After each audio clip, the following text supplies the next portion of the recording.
जंगल में घूमते हुए आलोक का सामना एक भयानक भालू से होता है। तभी उसे बचाने के लिए एक लड़की आती है। खूबसूरती देखकर आलोक को उससे प्यार हो जाता है, लेकिन जल्दी उसे पता चलता है कि वो लड़की इंसान नहीं है। कहानी की शुरुआत में हमें 1947 का सीन दिखाया जाता है। एक रात ब्रिटिशों का कमांडर अपने सैनिकों के साथ जंगल के रास्ते से जा रहा था। वो किसी अनजान रास्ते से कहीं पहुंचने की कोशिश कर रहा था। तभी उनके सामने मौजूद एक भारतीय आदमी कमांडर से कहता है कि इस जंगल में जाना सही नहीं है, क्योंकि इसके अंदर बेताल रहते हैं जो इंसानों का खून पीते हैं। ब्रिटिश कमांडर उसकी बात पर ध्यान नहीं देते और वो आगे बढ़ते रहते हैं। जब उन्हें आगे का रास्ता दिखता नहीं तो वो अपने साथ चलने वाले उस इंडियन आदमी को आगे जाने को बोलते हैं। जैसे ही वो आगे बढ़ता है, उस पर अजीब दिखने वाले कुछ लोग हमला कर देते हैं और यही बेताल थे। ये बेताल उस सैनिक टुकड़ी पर हमला कर देते हैं और उन सबका खून चूसकर पीने लगते हैं। अब कहानी प्रेजेंट में आती है। आलोक नाम का एक रिपोर्टर जो सोशल मीडिया के लिए घोस्ट हंटर वीडियो बनाता है, वो एक लाइव शूट के दौरान जब कब्रिस्तान में एक आदमी को भूत बनाकर खड़ा करता है तो वो तंग आकर कैमरे के सामने से उठकर चला जाता है। ये देखकर रातों रात आलोक पर मीम्स बनने लगते हैं। आलोक अपने दो दोस्तों के साथ जंगल में ट्रैकिंग पर जाता है। वो उदास होकर मीम्स देख रहा था, तब उसके दोस्त उसे नई इमेज बनाने को बोलते हैं। आलोक जंगल के अंदर जाकर एक ऊंचे जगह पर फोटो खींचने लगता है। तभी उस पर एक भालू हमला कर देता है। उसके दोस्त मदद किए बिना भाग जाते हैं। आलोक भालू के डर से जंगल में और गहरे में चला जाता है और लास्ट में एक पेड़ के जड़ के नीचे छुपकर बेहोश हो जाता है। तभी एक रहस्यमय शक्ति आकर भालू को दूर फेंक देती है। ये लड़की आलोक को बाहर निकालती है। आलोक एक बार आंखें खोलकर मुस्कुराता है और फिर से बेहोश हो जाता है। वो लड़की आलोक को अपने ठिकाने पर ले आती है। वो उसकी चोटों का इलाज जड़ी बूटियों से करती है। वो दूर से ही आलोक के दिल की धड़कन सुन पा रही थी। होश आने पर आलोक उसे थैंक यू बोलता है। लड़की अपना नाम तारका बताती है। आलोक को तारका से पहली नजर में ही प्यार हो जाता है। तारका उसे बताती है कि बाहर खतरा है, इसलिए उसे अभी यहाँ से जाना नहीं चाहिए। आलोक को तारका के साथ रहना अच्छा लगता था, इसलिए वो रुकने के लिए तैयार हो जाता है। उसका फोन भी खो चुका था तो वो मदद भी नहीं मांग सकता।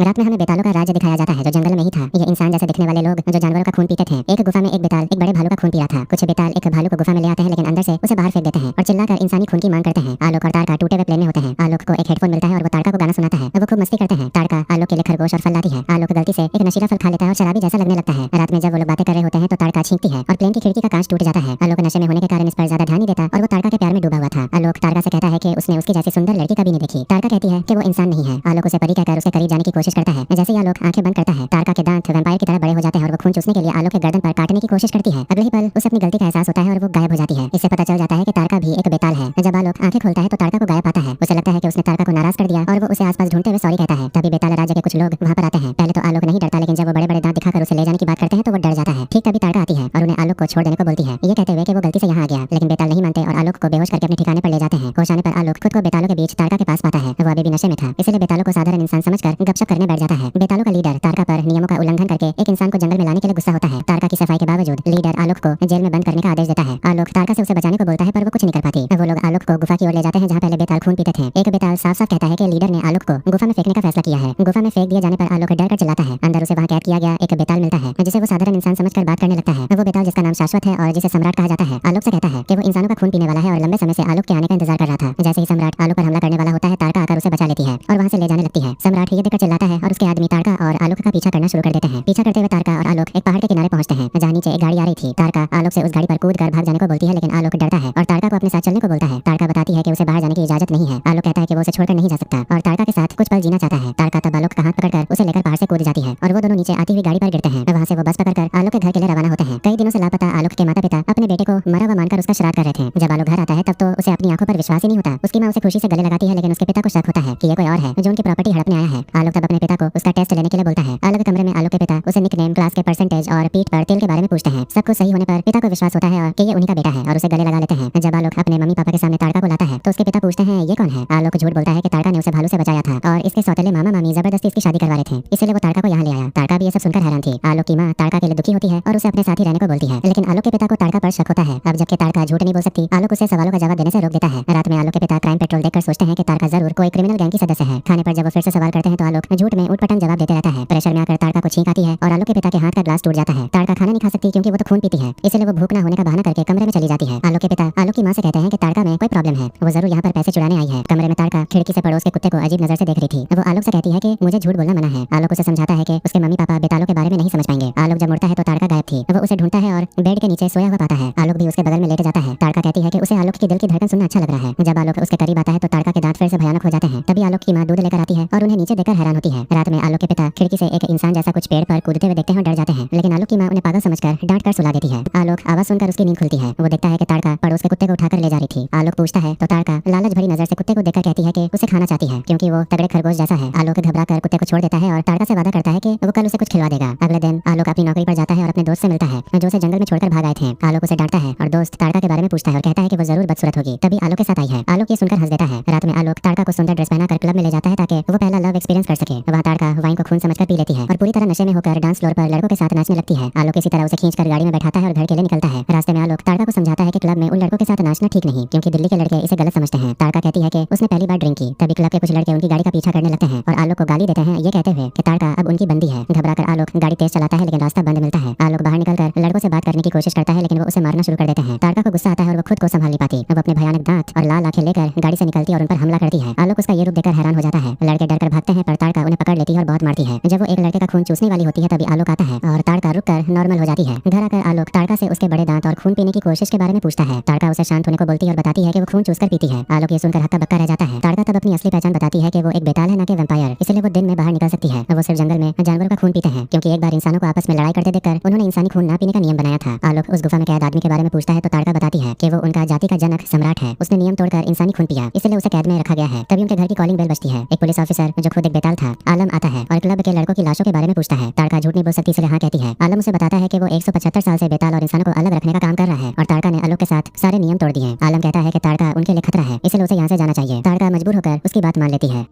ताड़का कमरे में जाकर आलोक को बताती है कि पुलिस उसके बारे में सब जानती है। वो कहती है कि उनकी वजह से आलोक और उसके परिवार को नुकसान हो सकता है, इसलिए उसे जाना होगा। आलोक बहुत दुखी होता है पर जब उसे रोकने की कोशिश करता है तो ताड़का बेताल रूप में आ जाती है। आलोक मजबूर होकर उसे बस में बैठा देता है। आलोक रोते रोते वापस जाने लगता है लेकिन खुद को संभाल न पाकर बस के पीछे भागता है और चिल्लाकर ताड़का को रुकने को बोलता है। इसी दौरान उसकी गाड़ी का एक्सीडेंट हो जाता है। ताड़का भागकर आलोक को गाड़ी से बाहर निकालती है। हॉस्पिटल में डॉक्टर आलोक के मम्मी पापा को बताते हैं कि वो मर चुका है। उसी पल आलोक की गर्दन में 2 घाव दिखाई देते हैं, यानी ताड़का ने उसका खून पिया था। आलोक के सारे घाव मिट जाते हैं। आंखें खुलते ही वो एक भयानक बेताल बन जाता है। सम्राट ये जानकर हंसने लगता है कि ताड़का ने भी नियम तोड़ दिया क्योंकि इससे सम्राट आजाद हो जाएगा और ताड़का को उसकी जगह कैद किया जाएगा। ये उनके राज्य का नियम था। थोड़ी देर बाद नर्स देखती है कि आलोक अपने बिस्तर पर गायब है। असल में आलोक ब्लड बैंक से खून पी रहा होता है। अचानक उसके पिता वहाँ आते हैं और अपने बेटे का ये भयानक रूप देखकर बेहोश हो जाते हैं। अगले दिन आलोक के पिता को होश आता है और डरे डरे वो पूरी कहानी बताते हैं, लेकिन आलोक की माँ सोचती है कि उसका पति पागल हो गया है। इधर आलोक खुद की दिल की धड़कन और पल्स को महसूस नहीं कर पाता। वो ताड़का को बताता है तो ताड़का अपना बेताल रूप दिखाती है, जिसे देखकर आलोक भी बेताल बन जाता है। आलोक हैरान होकर ताड़का से पूछता है कि उसने उसे अपने जैसा क्यों बना दिया। अब उसकी जिंदगी बर्बाद हो गई। वो अपने माँ के हाथ का खाना भी नहीं खा पाएगा। ताड़का तब उसे बताती है कि अगर वो ऐसा नहीं करती तो आलोक मर जाता।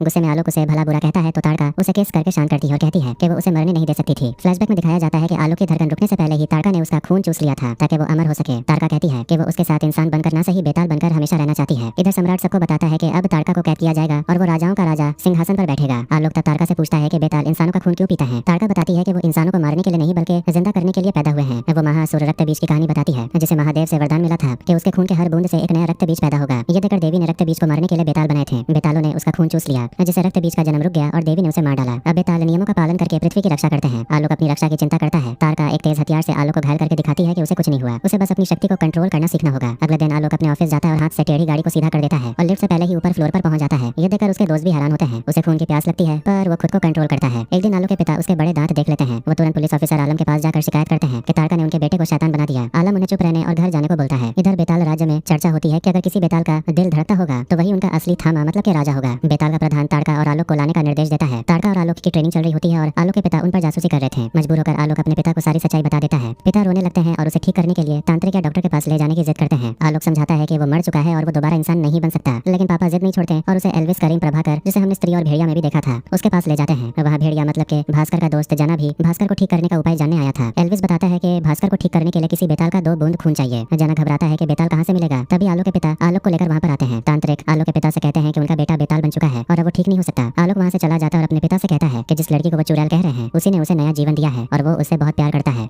इसके बाद दिखाया जाता है कि आलोक कहीं जा रहा था, तब बेताल ग्रुप के लोग उसे फॉलो करना शुरू कर देते हैं। ये बात आलोक ताड़का को कॉल करके बता देता है। ताड़का कहती है कि जितना जल्दी हो सके उस जगह से भाग जाओ। भागते भागते दिखाया जाता है कि रात हो जाती है। आलोक एक बिल्डिंग के ऊपर जाता है तो उसके चारों तरफ चमगादड़ आकर फैल जाते हैं। थोड़ी देर बाद हम वहाँ भेड़िया मूवी के भास्कर को देखते हैं। भास्कर को उसके दोस्त जना ने बेताल को ढूंढने की बात बता दी थी, इसलिए अब वो वहाँ आलोक का खून पीने के लिए आया था। ये देखकर दोनों के बीच खूब लड़ाई शुरू हो जाती है। असल में बेताल और भेड़िया के बीच दुश्मनी तो बहुत पहले से थी। लड़ाई के एक मोड़ पर भास्कर आलोक के हाथ से एक बूंद खून पीने में कामयाब हो भी जाता है, लेकिन तभी वो पहले से भी ज्यादा बड़ा और शक्तिशाली हो जाता है। ये देखकर तो आलोक उससे भागने लगता है और एक जगह वो छत से नीचे गिरने वाला होता है तो ताड़का उसे बचा लेती है। इसके बाद वो दोनों मिलकर शॉपिंग मॉल के अंदर जाकर छिप जाते हैं। भास्कर तभी आईने में अपना चेहरा देखकर खुद ही डर के मारे चौंक जाता है। थोड़ी देर बाद वो अपने असली रूप में आता है और इसके बाद वो किसी तरह खुद को ढककर वहाँ से चला जाता है। इधर ताड़का और आलोक छिपकर पुलिस इंस्पेक्टर के घर चले जाते हैं। आलोक भी उनके जैसा बेताल था और ये देखकर आलम बहुत हैरान था। तभी आलोक थोड़ी देर पहले भास्कर के साथ हुई सारी कहानी उसे बताता है। आलम कहता है कि बेताल लोगों का एक बूंद खून पीने से भेड़िया में 10 गुना ज्यादा शक्ति आ जाती है, इसलिए भास्कर अब आलोक का खून पीने के लिए उसे पागलों की तरह ढूंढ रहा होगा। अब आलम और उसके साथी मिलकर उसे सुरक्षा देंगे। सुरक्षा देने के लिए वहाँ पर नोरा फतेही को बुलाया जाता है। वो एक क्लब में गए थे, वहीं नोरा फतेही का गाना शुरू होता है। सब लोग झूमकर नाचने लगते हैं और ड्रिंक पीते हैं। पार्टी करते करते एक समय सुबह हो जाती है। सुबह आलोक को होश आता है और वो उठकर देखता है कि उसके आसपास ताड़का नहीं थी। असल में कल रात बेताल ग्रुप के लोग उस पार्टी से चले गए थे। हम जानते हैं कि उनके पूर्वजों से ही एक नियम था कि अगर कोई इंसानों का खून पीता है और उसे बेताल बना देता है तो उस बेताल को नियम तोड़ने के अपराध में 100 साल के लिए उस शापित गुफा में कैद करके रखा जाता है और इससे पहले जो कैद था यानी कि सम्राट, उसे रिहा कर दिया जाएगा। ये सच ताड़का पहले से जानती थी, लेकिन इसके बावजूद उसने आलोक की जान बचाने के लिए ये सजा स्वीकार कर ली क्योंकि वो आलोक से प्यार करने लगी थी। फिलहाल आलोक को इस जगह से जाने नहीं दिया जाएगा क्योंकि भास्कर उसे ढूंढ रहा है।